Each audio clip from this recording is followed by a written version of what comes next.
Okay, I think we're gonna kick it off. Hey, Bob. Hey Phoebe, how you doing today? Well, I'm so great.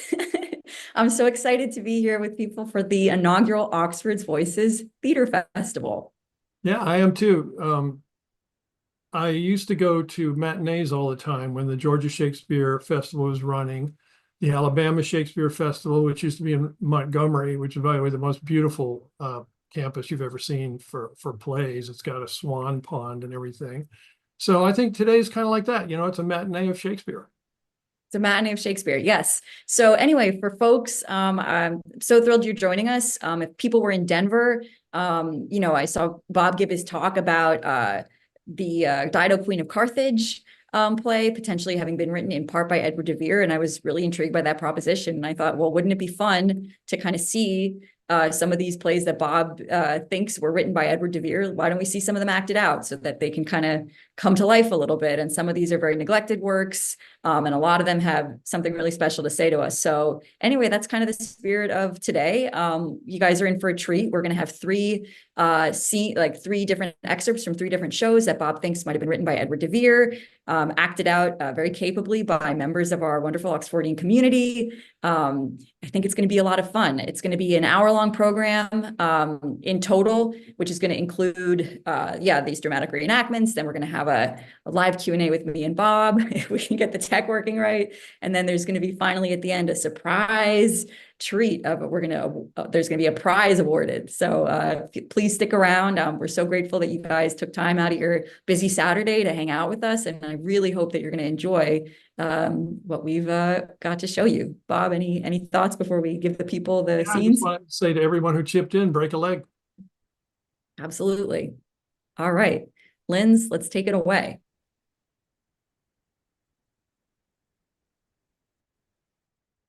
I'm going to begin by stating the fact that I think Oxford wrote plays others than those attributed to Shakespeare.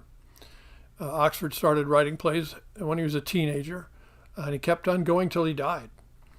He published these other plays under allonyms sometimes. Those are names of real people that he would borrow and put things out under their name, so people thought that those people actually did the writing. Occasionally pseudonyms. We're going to talk about one of those as well. And anonymously, and very recently, Edward III, which came out anonymously, has been attributed to Shakespeare. And I think there are several others that should be attributed to Shakespeare as well. So today we're going to enjoy brief dramatizations of parts of three plays, all written between 1590 and 1594, when Oxford/Shakespeare was at the height of his powers. Okay, the first play we're going to take a look at is David and Bethsabe. This was composed approximately 1593, plus or minus a year. It wasn't published till 1599. The full title is The Love of King David and Fair Bethsabe with the Tragedy of Absalom. Now, this play is attributed to George Peele. I think there was an actual George Peele. His biography is quite suspect and strange. He may have been the son of James Peele, who did some work for Lord Burleigh, so Oxford knew him. Why should we think that Oxford might have written this particular play? Well, there's a scene that will show, and while bathing, Bethsabe speaks to nature, and we overhear what one critic dubbed, quote, the softest lines before Shakespeare. That was Leonard Ashley in 1970, and I think what he was hearing was actually Shakespeare. You can judge for yourself when you hear it. Now let me set up the plot for you. We're going to start at the very beginning of the play, Act 1, Scene 1. So while his army is off conquering, King David is staying behind in the palace. He's on the parapet, and he spies Bethsabe in the distance, bathing in a spring. Now she's the wife of one of his most faithful soldiers, Urias, but he is smitten. And you'll see what happens next. And then we're going to jump to the beginning of scene 2, where you see these very courageous and faithful soldiers on the battlefield. They're heroic, but David will soon plot to send Urias to the front lines so he can be killed, leaving Bethsabe free to remarry. So you'll catch some irony there against the backdrop. Now, the rest of David and Bethsabe is not nearly as intoxicating as these scenes.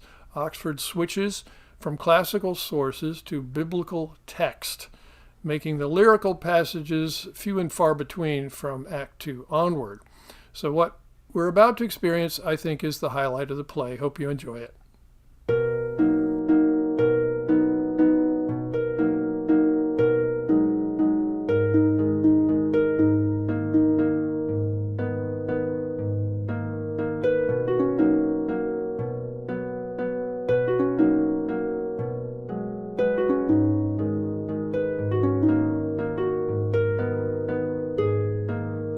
Hot sun, cool fire, tempered with sweet air. Black shade, fair nurse, shadow my white hair. Shine sun, burn fire, breathe air and ease me. Black shade, fair nurse, shroud me and please me. Shadow my sweet nurse, keep me from burning. Make not my glad cause of mourning. Let not my beauty's fire enflame unstayed desire, nor pierce any bright eye that wandereth lightly by.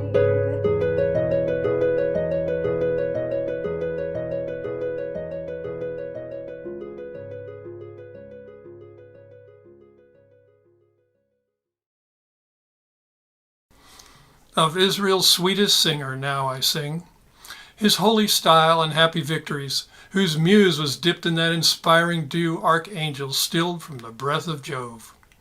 Decking her temples with the glorious flowers, heavens rained on tops of Sion and Mount Sinai.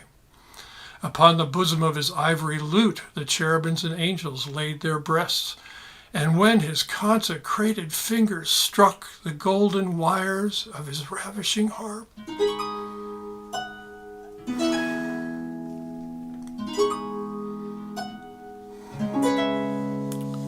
he gave alarum to the host of heaven, that winged with lightning break the clouds and cast their crystal armor at his conquering feet. Of this sweet poet, Jove's musician, and of his beauteous son I please to sing. Then help divine Adonai to conduct upon the wings of my well-tempered verse the hearers' minds above the towers of heaven, and guide them so in this thrice haughty flight, their mounting feathers scorch not with the fire that none can temper but thy holy hand. To thee for succor flies my feeble muse, and at thy feet her iron pen doth use.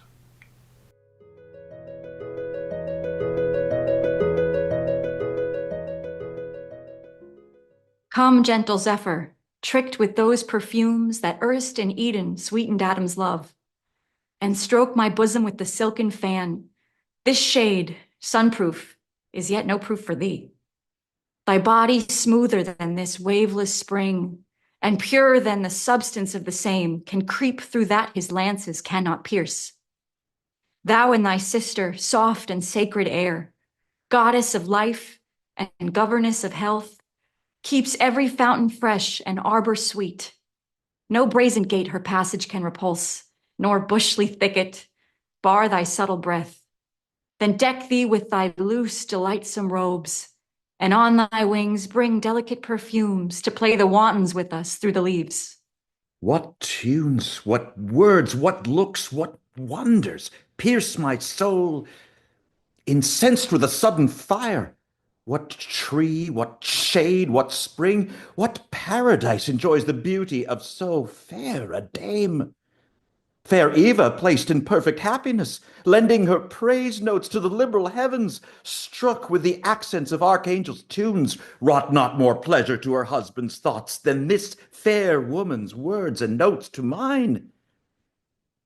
May that sweet plain that bears her pleasant weight be still enameled with discolored flowers, that precious fount bear sand of purest gold, and for the pebble, Let the silver streams that pierce earth's bowels to maintain the sorts play upon rubies, sapphires, chrysolites. The brims let be embraced with golden curls of moss that sleeps with sound the waters make.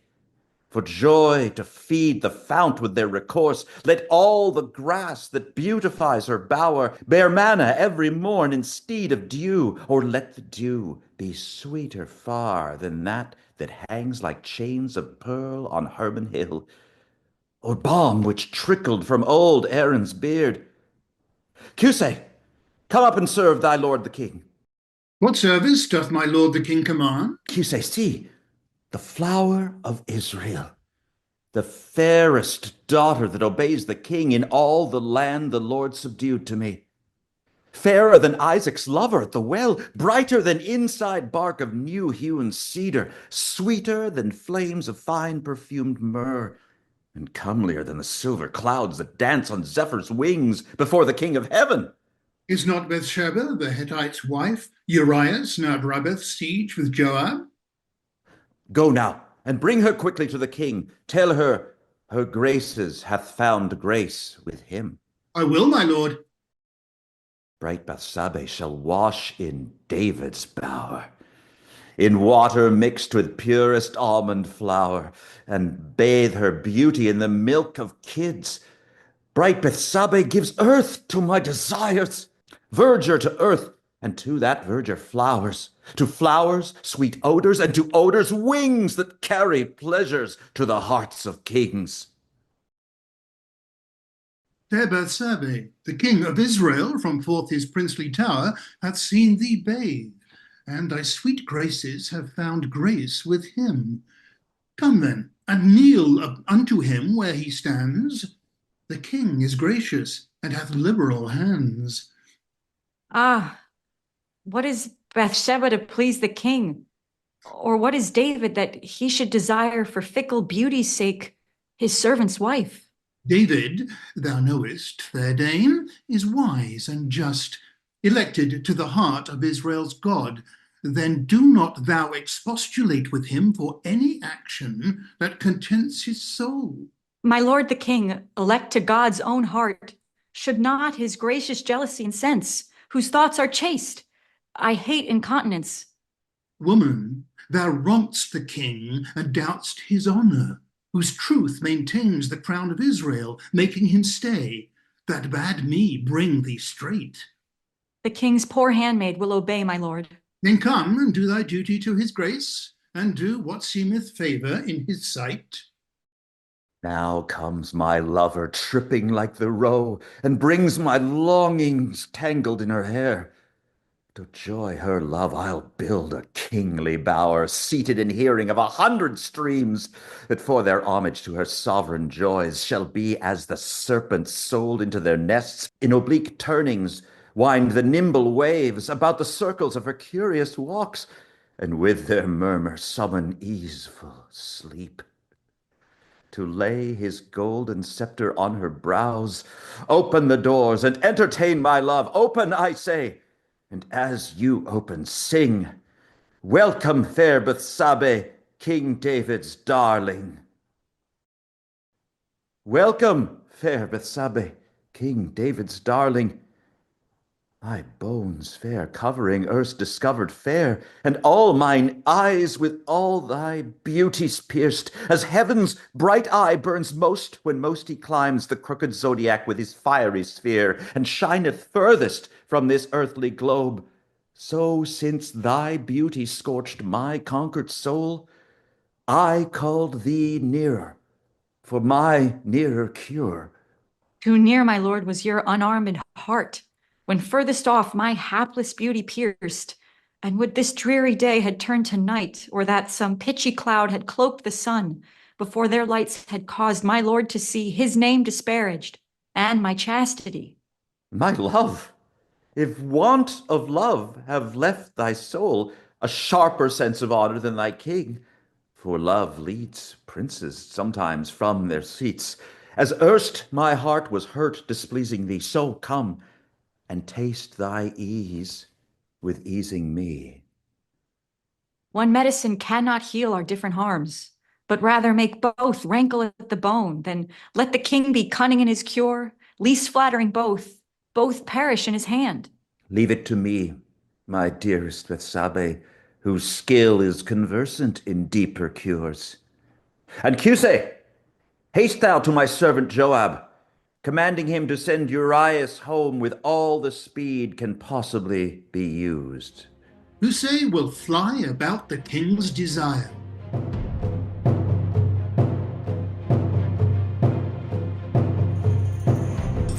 Courage, ye mighty men of Israel, and charge your fatal weapons of war upon the bosoms of proud Ammon's sons that have disguised your king's ambassadors, cut half their beards and half their garments off in spite of Israel and his daughter's sons. Ye fight the holy battles of Jehovah, King David's God and ours, and Jacob's God, that guides your weapons to their conquering strokes, orders your footsteps, and directs your thoughts to stratagems that harbor victory. He casts his sacred eyesight from on high and sees your foes run, seeking for their deaths, laughing their labors and their hopes to scorn, while twixt your bodies and their blunted swords he puts on armor of his honor's proof, and makes their weapons wound the senseless winds. Okay, the next play that we're going to take a brief look at is James IV. Now, this play was written around 1590. It was registered in 1594 and finally published in 1598. And it came out under the name Robert Greene. We're going to show bits of Acts 3, 4, and 5. R. Warwick Bond, a scholar of Shakespeare, made the following observation. He said, to Greene's James IV, Shakespeare was indebted on several points. Well, you can see that people keep seeing Shakespeare in the play, but they aren't bringing themselves to go to the full conclusion. James IV shares plot elements with A Midsummer Night's Dream, Macbeth, The Two Gentlemen of Verona, and As You Like It. And the misanthrope Bohan in James IV, quote, was the immediate source of Timon of Athens. That according to Alexander Grossart. The plot's pretty heavy. The King of Scotland marries an English princess, Dorothea. And right during the marriage ceremony, he spies the beautiful daughter of a countess and falls for her. An evil courtier, sort of an Iago type, persuades the king he can have his wish by having his wife killed. Now, when Queen Dorothea discovers that her husband wants her dead, she escapes disguised as a man. You're going to see that scene. She's accompanied by her dwarf servant, Nano. And echoing As You Like It and Twelfth Night, Lady Anderson falls in love with the disguised Dorothea.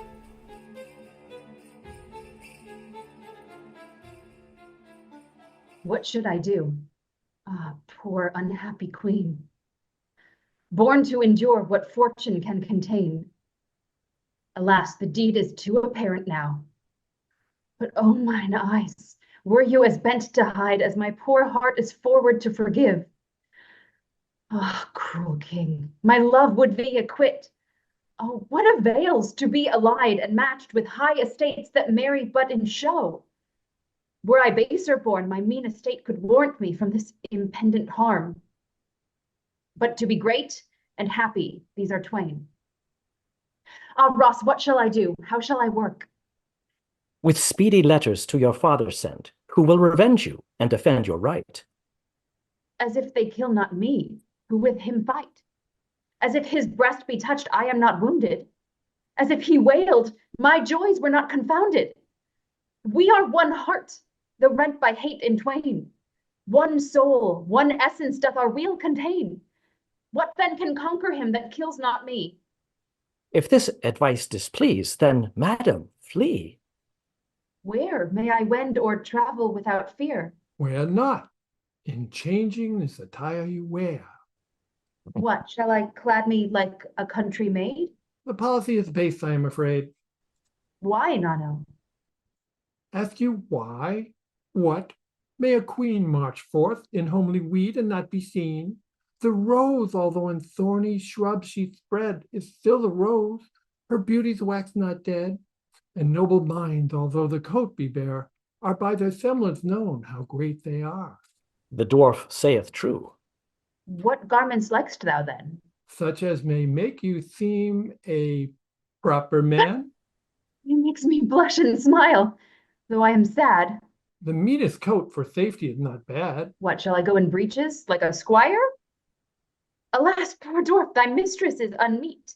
Tut, go me thus, your cloak before your face, your sword upreared with quaint and comely grace. If any come and question what you be, say you a man, and call for witness me. What, should I wear a sword? To what intent?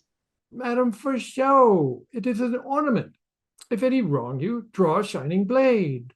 Withdraws a coward thief that would invade. But if I strike, and he should strike again, what should I do? I fear I should be slain. No, take it single on your dagger, so. I'll teach you, madame, how to ward a blow. How little shapes much substance may include. Sir Bartram, Ross, ye ladies and my friends, since presence yields me death, and absence life, hence will I fly disguised like a squire, as one that seeks to live in Irish wars. You, gentle Ross, shall furnish my depart. Yea, prince, and die with you with all my heart. Vouchsafe me then, in all extremest states, to wait on you and serve you with my best. To me pertains the woe. Live then in rest. Friends, fare you well. Keep secret my depart. Nano alone shall my attendant be. Then, madam, you are manned. I warrant ye, give me a sword, and if there grow debate, I'll come behind and break your enemy's pate. How sore we grieve to part so soon away. Grieve not for those that perish if they stay. The time and words misspent is little worth. Madam, walk on, and let them bring us forth. So, these sad motions make the fair sleep, and sleep he shall in quiet and content. For it would make a marble melt and weep to see these treasons gainst the innocent. But, since she scapes by flight to save her life, the king may chance repent she was his wife. The rest is rueful, yet to beguile the time, 'tis interlaced with merriment and rhyme.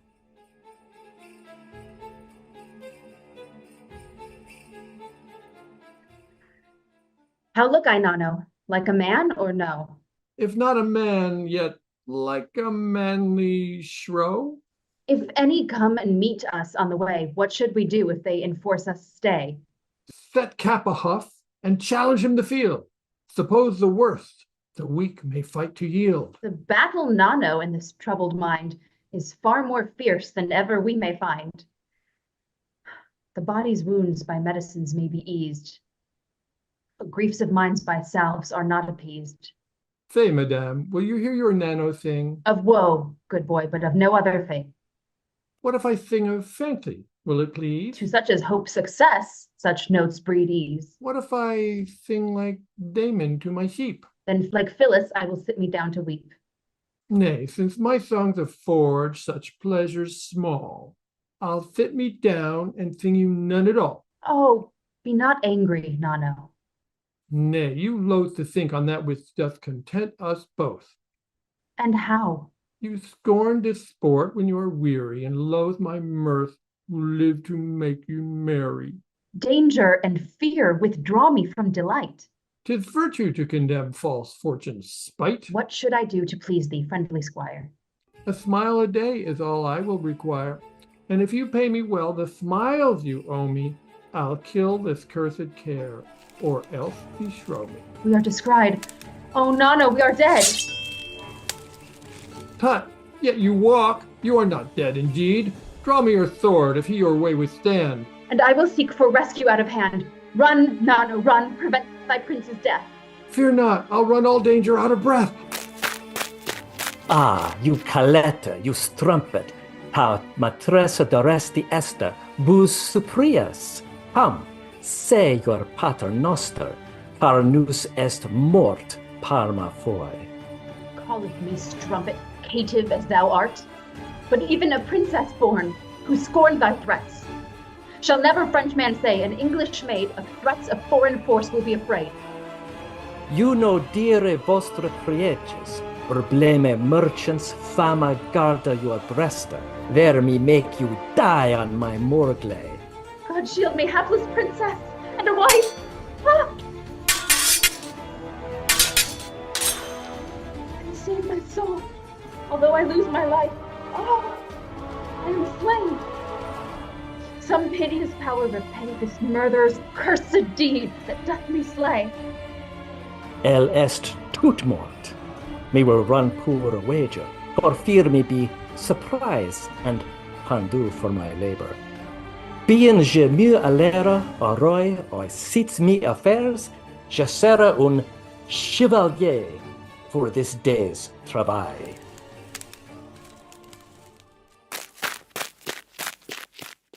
There is this poor distressed gentleman. Here, laid on ground and wounded to the death. Ah, gentle heart, how are these beauteous looks dimmed by the tyrant cruelties of death? O weary soul, break thou from forth my breath, and join thee with the soul I honored most. Leave mourning, friend, the man is yet alive. Some help me to convey him to my house. There I will see him carefully recured, and send privy search to catch the murderer. The God of heaven reward the courteous knight. All right, the third and last play that we're going to take a look at is The Tragedy of Dido, Queen of Carthage. Now, this play was composed in 1593 and 1594. We know that because on the title page it says written by Christopher Marlowe and Thomas Nash Gent. Well, Christopher Marlowe died in May 1593, so he had to have written his part before he died, and then Thomas Nash came along and finished it off. So we know when it was written. It was published in 1594, so it had to have been completed in or before that year. Now, the way I see it, Acts 1 and 2 are by Marlowe. I think he died after he wrote the first two acts, and Acts 3 through 5 are by Thomas Nash. Now, there was actually a Thomas Nash who was a butler at Cambridge. I'm guessing that Oxford got the name from that person. Don't know for sure. So I tend to call him a pseudonym because there isn't really a person walking around pretending to be Thomas Nash. Now, as for a hint of Oxford's authorship, Jackson Cope in 1986 said the mixed farce and romance of Dido, Queen of Carthage, is Marlowe's most significant gift to Shakespeare. Well, again, I hope you'll hear some Shakespeare in it, and that's what prompted the reaction. Okay, now the plot's kind of interesting. Aeneas has escaped the downfall of Troy, but he's shipwrecked at Carthage, where Queen Dido takes him in, and she agrees to finance the reconstruction of his fleet. He decides to stay and rebuild Carthage as New Troy. But Jove sends Hermes down to earth to demand that Aeneas rebuild Troy in Italy instead. So he reluctantly arranges to depart. Now, you're going to have to also understand for part of the ending scene that Dido's sister Anna loves Jarbas, who loves Dido, who loves Aeneas. Okay, now the theme of the play is interesting too because it's really about how the gods mess things up.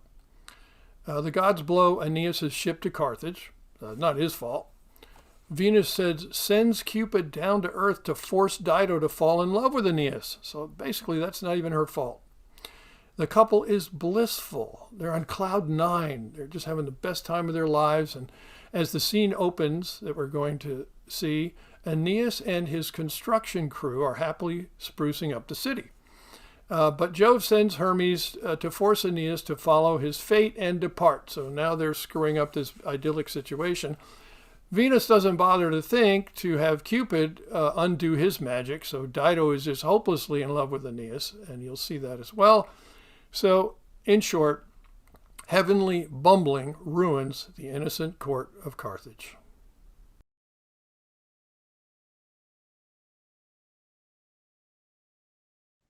Triumph, my mates, our travels are at an end. Here will Aeneas build a statelier Troy.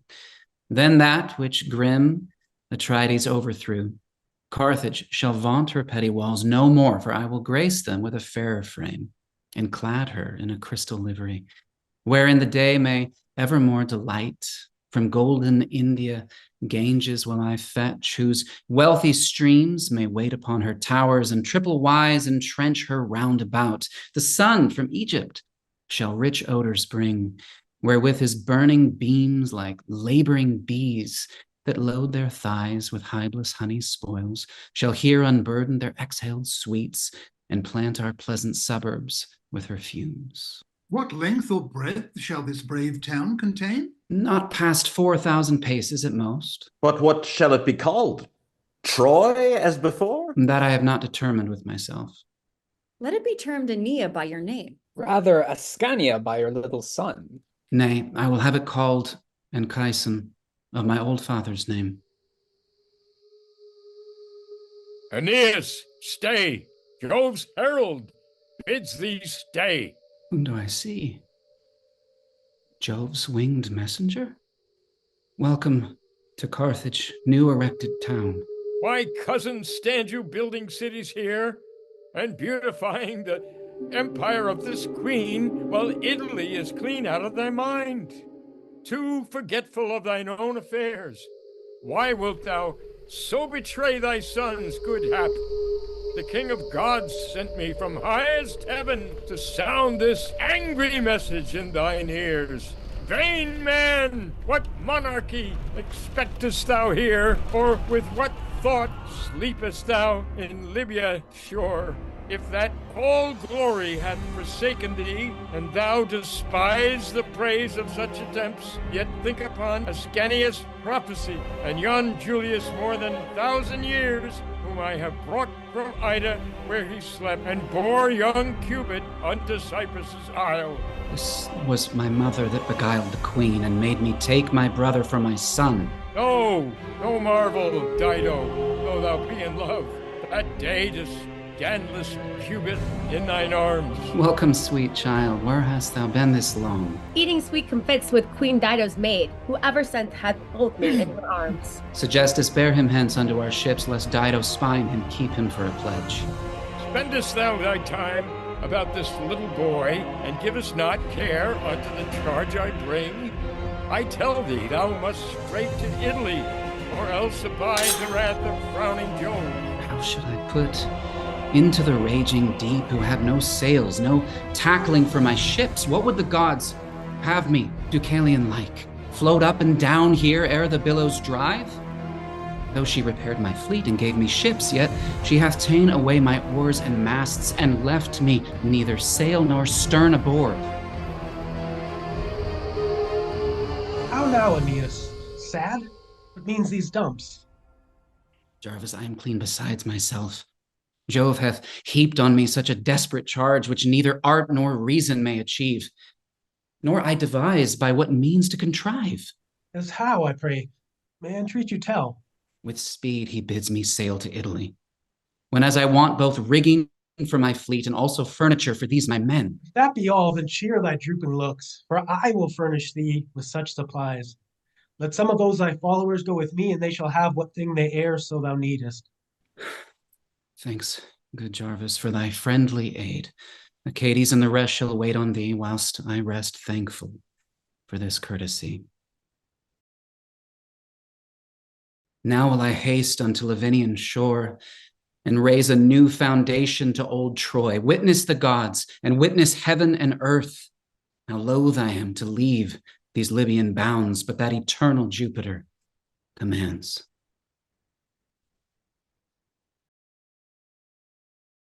I fear I saw Aeneas' little son led by Acades to the Trojan fleet. If it be so, his father means to fly. But here he is. Oh, Dido, try thy wit. Aeneas, wherefore go thy men aboard? Why are thy ships new rigged, or to what end launched from the haven lie they in the road? Pardon me, though I ask. Love makes me ask. Oh, pardon me if I resolue thee why. Aeneas will not feign with his dear love. I must from hence.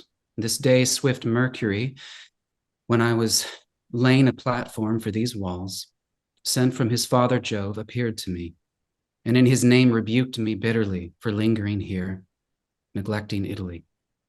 But yet, Aeneas will not leave his love. I am commanded by immortal Jove to leave this town and pass to Italy, and therefore must, of force. These words proceed not from Aeneas's heart. Not from my heart, for I can hardly go, and yet I may not stay. Dido, farewell. Farewell. Is this the mens for Dido's love? Do Trojans used to quit their lovers thus? Farewell may Dido, so Aeneas stay. I die if my Aeneas say farewell. Then let me go and never say farewell. Let me go. Farewell, I must from hence. These words are poison to poor Dido's soul. Speak like my Aeneas, like my love. Why lookest thou towards the sea? The time hath been when Dido's beauty chained thine eyes to her. Am I less fair than when thou sawest me first? Then Aeneas, 'tis for grief of thee. So say they wilt stay in Carthage with my queen, and Dido's beauty will return again. Aeneas, say, how canst thou take thy leave? Wilt thou kiss Dido? Well, thy lips have sworn to stay with Dido. Canst thou take her hand? Thy hand and mine have plighted mutual faith. Therefore, unkind Aeneas, must thou say, then let me go and never say farewell. O Queen of Carthage, wert thou ugly black, Aeneas could not choose but hold thee dear. Yet must he not gainsay the gods' behest. The gods?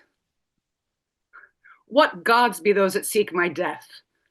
Wherein have I offended Jupiter that he should take Aeneas from mine arms? Oh no, the gods weigh not what lovers do. It is Aeneas calls Aeneas hence. And woeful Dido, by these blubbered cheeks, by this right hand, and by her spousal rights, desires Aeneas to remain with her. Si bene quid de te merui, fuit a tibi quidquam dulce meum, miserere domus labentis, ad istam oro, si quis ad hac precibus locus exumentem. Desine meque tuus, incedere teque querelis, Italium non sponte secur. Hast thou forgot how many neighbor kings were up in arms for making thee my love? How Carthage did rebel, Iorbus storm, and all the world calls me a second Helen for being entangled by a stranger's looks.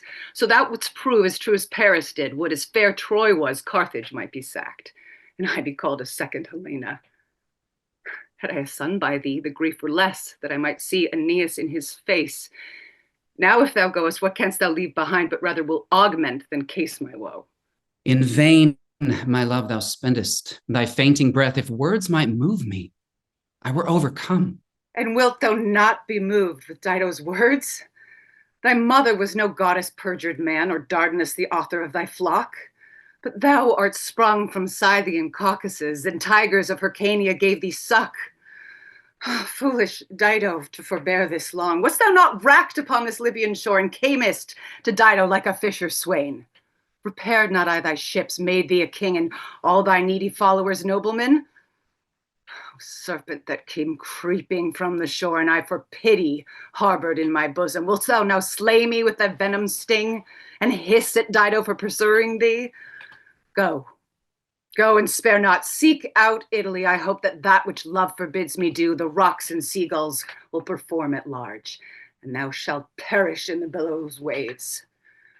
To whom poor Dido doth bequeath revenge, I, traitor, in the waves shall cast thee up where thou and false Achates first set foot, which if it chance I'll give ye burial, and weep upon your lifeless carcass, though thou nor he will pity me a whit. Why starest thou in my face? If thou wilt stay, leap in mine arms, and mine arms are wide open. If not, turn from me, and I'll turn from thee, for though thou hast the heart to say farewell, I have not the power to stay thee. Is he gone? But he'll come again. He cannot go. He loves me too well to serve me so. Yet he that in my sight would not relent will being absent, be obdurate still.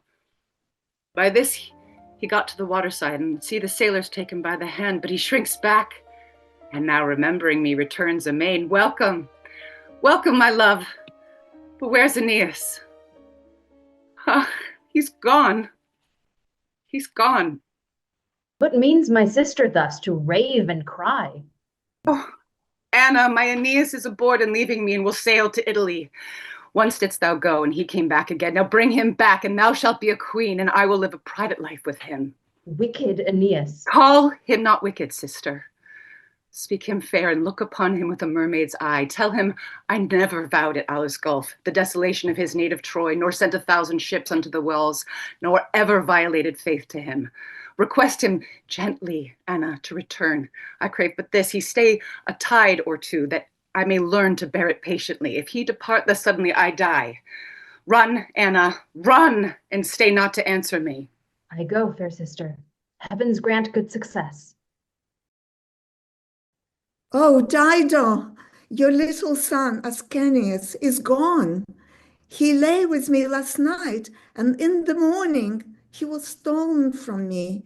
I think some fairies have beguiled me. O cursed hag and false dissembling wretch, thou slayest me with thy harsh and hellish tale. Thou for some petty gift hast let him go. Am I thus deluded of my boy?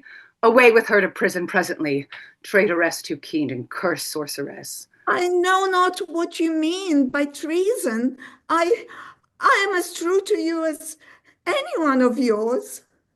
Away with her. Suffer her not to speak. My sister comes, I like not her sad looks.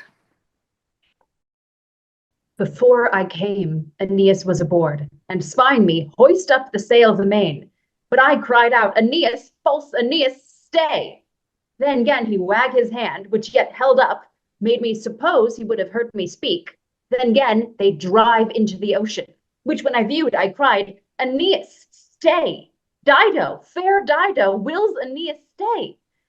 Yet he, whose heart of adamant or flint my tears nor plaints could mollify a whit, then carelessly I rent my hair for grief, which seen to all, though he beheld me not, they gan to move him to redress my ruth, and stay a while to hear what I could say. But he clapped under hatches, sailed away. Anna, I will follow him. How can ye go when he hath all your fleet? I'll frame me wings of wax like Icarus, and o'er his ships will soar unto the sun, that they may melt and I fall in his arms. Or else I'll make a prayer unto the waves, that I may swim to him like Triton's niece. O Anna, fetch Orion's harp, that I may tice a dolphin to the shore and ride upon his back unto my love. Look, sister, look. Lovely Aeneas' ship, see the billows heave him up to heaven, and now down falls the keels into the deep. Oh, sister, take away the rocks. They'll break his ships. Oh, Proteus, Neptune, Jove, save Aeneas, Dido's liefest love. Now he's come on shore, safe without hurt, but see, Arcady wills him put him to sea, and all the sailors merry make for joy, but he, remembering me, shrinks back again. See where he comes. Welcome, my love. Ah, sister, leave these idle fantasies. Sweet sister, cease. Remember who you are. Dido I am, unless I be deceived. And must I rave thus for a runagate? Must I make ships for him to sail away? Nothing can bear me to him but a ship, and he hath all my fleet. What shall I do but die in fury of this oversight? I must be the murderer of myself. No, but I am not, yet I will be straight. Anna, be glad now I have found a mean to rid me of these thoughts of lunacy. Not far from hence there is a woman famous for arts, who wild me sacrifice his ticing relics. Go, Anna, bid my servants bring me fire. How long will Dido mourn a stranger's flight that hath dishonored her, and Carthage both? How long shall I with grief consume my days and reap no guerdon for my truest love? Iarbas, talk not of Aeneas, let him go. Lay to thy hands and help me make a fire that shall consume all that this stranger left, for I intend a private sacrifice to cure my mind that melts for unkind love. But afterwards, will Dido grant me love? Aye, Iarbas. After this is done, none in the world shall have my love but thou. So leave me now, let none approach this place. Now, Dido, with these relics burn thyself, and make Aeneas famous through the world for perjury and slaughter of a queen. Here lie the sword that in the darksome cave he drew and swore by to be true to me. Thou shalt burn first. Thy crime is worse than his. Here lie the garment which I cloaked him in when he first came on shore. Perish thou too. These letters, lines, and perjured papers all shall burn to cinders in this precious flame. And now, ye gods that guide the starry frame and order all things at your high dispose, grant, though the traitors land in Italy, they may still be tormented with unrest. And from mine ashes let a conqueror rise that may revenge this treason to a queen, by plowing up his countries with the sword betwixt this land, and that be never league. Littora litoribus contraria fluctibus undus impressor arma armis pungent ipsi que depotis. Live false Aeneas, truest Dido dies. Sic iuat aversu umbras. Oh, help, Jarvis! Dido in these flames hath burnt herself! By me, unhappy me! Cursed Jarvis, die to expiate the grief that tires upon thine inward soul. Dido, I come to thee. I me, Aeneas. What can my tears or cries prevail me now? Dido is dead. Jarvis slain. Jarvis, my dear love. Oh, sweet Jarvis, Anna's sole delight. What fatal destiny envies me thus, to see my sweet Jarvis slay himself? But Anna now shall honor thee in death, and mix her blood with thine. This shall I do, that gods and men may pity this my death, and rue our ends, senseless of life or breath. Now, sweet Jarvis, stay. I come to thee.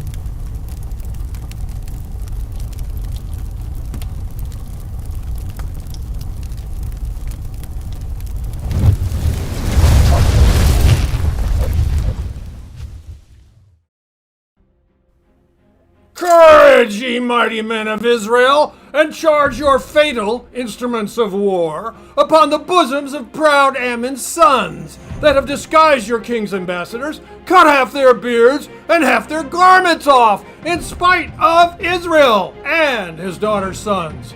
Ye fight the holy battle of Jehovah, King David's God, and ours and Jacob's God, that guides your weapons to their conquering strokes, orders your footsteps, and directs your thoughts to stratagems that harbor victory.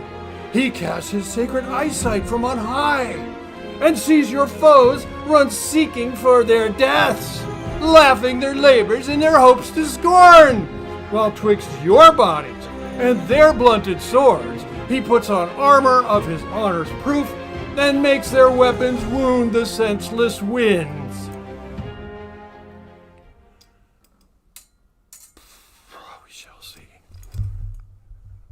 Wow. I love what a fiery ending. Very dramatic at the end. He brought the heat, didn't he? He brought the heat indeed.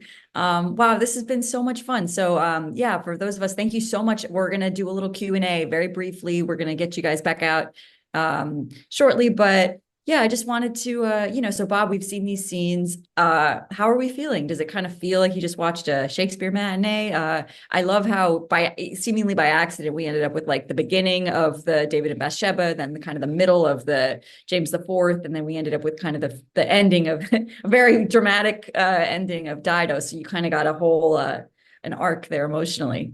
Yeah, you got the whole Shakespeare arc. Back in those days, instead of saying, I went to see a play, they would sometimes say, I'm going to hear a play. And, I read these in print, but it's kind of wonderful to hear it because you've gone to so many Shakespeare plays, the rhythm and the words and the emotional aspects certainly are similar to what we've experienced in the theater. Yeah, so much fun. This was just a real treat. I mean, I think, so let's say people had a fun time watching this and they thought to themselves, well, great, it's so cool that maybe Edward de Vere wrote these 3 additional plays besides the Shakespeare canon. Is there anything else that Edward de Vere might have additionally written? Oh, well, yes. I think he wrote quite a few plays. In fact, I count up 61 plays other than those attributed to Shakespeare that I think he wrote in full. I think he also contributed to about 12 other plays. For example, Dido being one of them, it was co-written. And that's a lot of plays.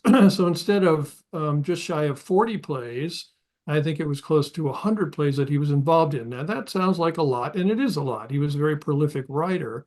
But to put it in perspective, Thomas Heywood is on the record saying that he had written 220 plays, almost all of them in full, and some of them he said the main part of.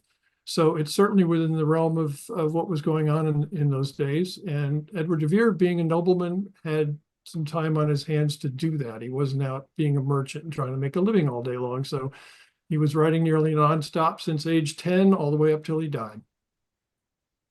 So, all right, that's a lot of plays to choose from. If people want to kind of narrow down the scope, a place to start, do you have any top picks? I'm hoping we do another Oxford's Voices Theatre Festival soon. So what would you suggest for the lineup? I've got a list at the final chapter of Oxford's Voices. I list what I consider Oxford's other masterpieces. And those do include some plays. And I guess maybe one of them I would love to see acted is called Look About You. It was actually put on here in the United States a number of years ago and got really rave reviews. And it's a complete entertainment package. It's absolutely wild. It's kind of one of these comedy of errors type plays. It's attributed to Anthony Wadeson, but he had nothing to do with it. There was a comment I think Henslow made that made people think that this guy must have written it. But it was written about 1592, published in 1600. Extremely complex comedy because it's full of disguising as well. So you've got bits of As You Like It, Twelfth Night, Comedy of Errors, and it's all wrapped up into one. And sometimes there'll be two people on stage, both disguised, and they're talking to each other in their disguises. In one instance, a young man decides he needs to disguise himself as a woman to get something done. So he's strolling along, and all of a sudden, who shows up but the woman's own husband? And then off the other stage left, who comes on stage but her side lover? So he's got to convince both the husband and the lover that he's really the woman. And I always envision, Monty Python type of falsetto voices for, oh, yes, dear, of course I love you, and all that sort of thing. And I think it would just bring the house down. It's so funny. Another one is Arraignment of Paris. That's another George Peele play. Now, we saw David and Bethsabe, which is George Peele. I think Oxford wrote The Arraignment of Paris. And of course, it's packed with legal terms. It's about an arraignment. There's no evidence that Robert Greene, George Peele, Thomas Nash, any of these people ever went to law school, but of course Oxford did.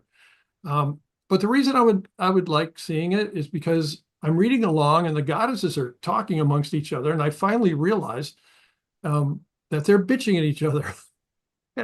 He's got them being catty to one another, and it's really funny, and I'm sure that he probably put certain personalities that the courtiers knew into those goddesses, and they probably were rolling on the floor laughing at this thing. Anyway, that's intriguing. Yeah, and then there's a tragedy, sort of a tragedy, called The Misfortunes of Arthur. And supposedly by Thomas Hughes. I think he was of Gray's Inn or something like that. Anyway, this play was written in February 1987. Well, what was going on in February 1987? That's when Queen Elizabeth had signed Mary, Queen of Scots' death warrant. Well, this play is basically excusing her action, because King Arthur, by the end of the play, decides and brings about the death of his own son, his royal son, because he needs to save the realm. The son was trying to do some usurping, and he finally realized, I've got to get rid of him for the good of the state. And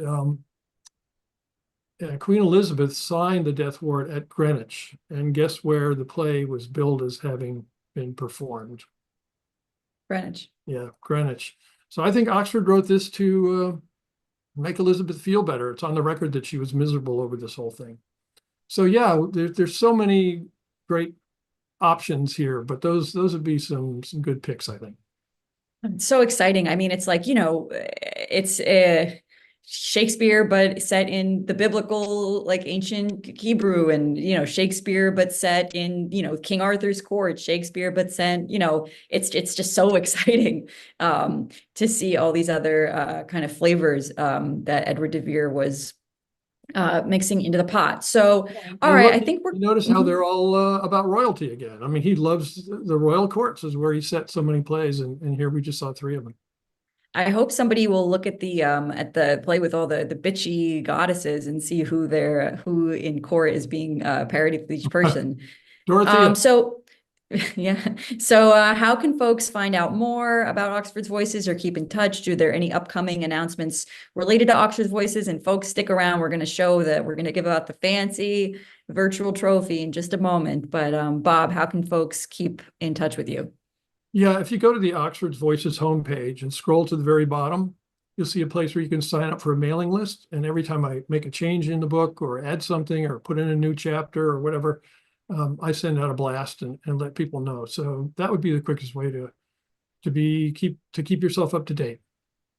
Totally. And I'll also say there's a lot of free resources available at oxfordsvoices.com, a lot of for people who are not ready to commit to the full 24 book set experience. There's a lot of ways that you can kind of put your toe in the waters. Also, the Oxford's Alan M's Facebook group is roaring with collegial wit all the time. Okay, so yeah, oxfordsvoices.com. People can join your mailing list. Lynn's told me to make finger gestures when it's time to queue up the presentation of the OV Award, the first inaugural OV Award.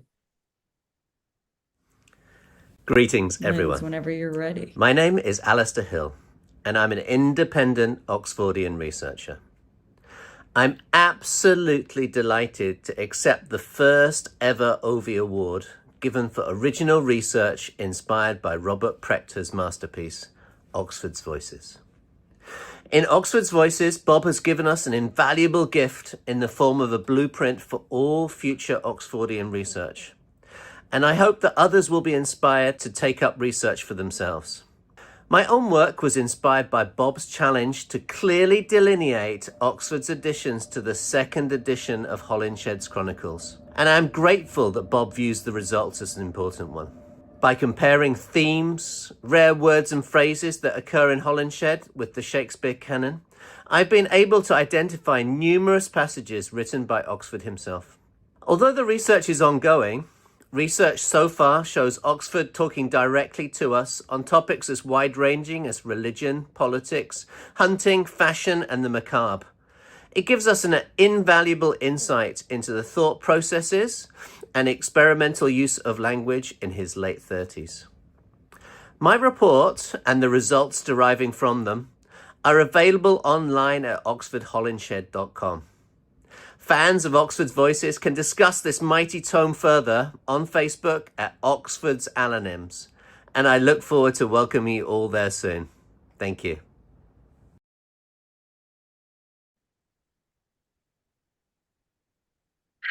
Well, this has been just a fantastic experience. I'm so grateful to. Oh, sorry, I gotta. I'm deeply thankful to the members of the Oxfordian community, our fantastic cast. There is so much talent in so many ways. You guys all did brilliantly. It really couldn't have come together without you guys jumping on board and being so generous with your time and your gifts.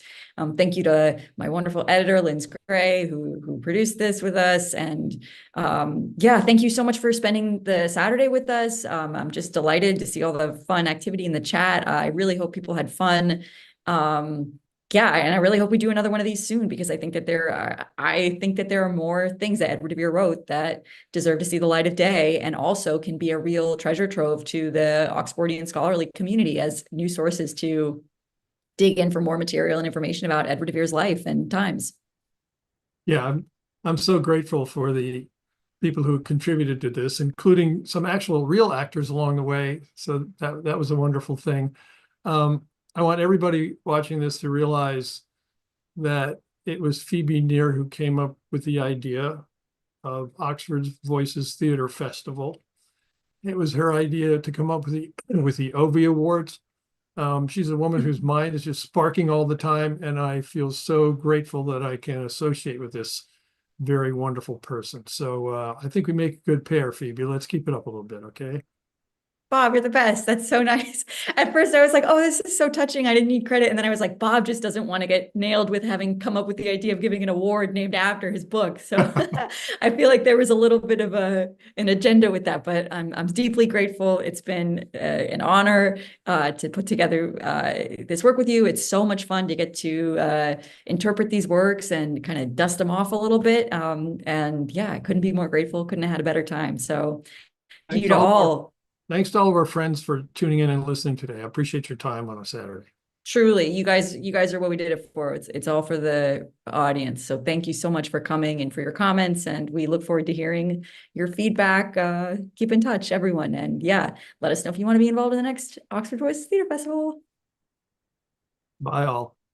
Bye all. Thank you.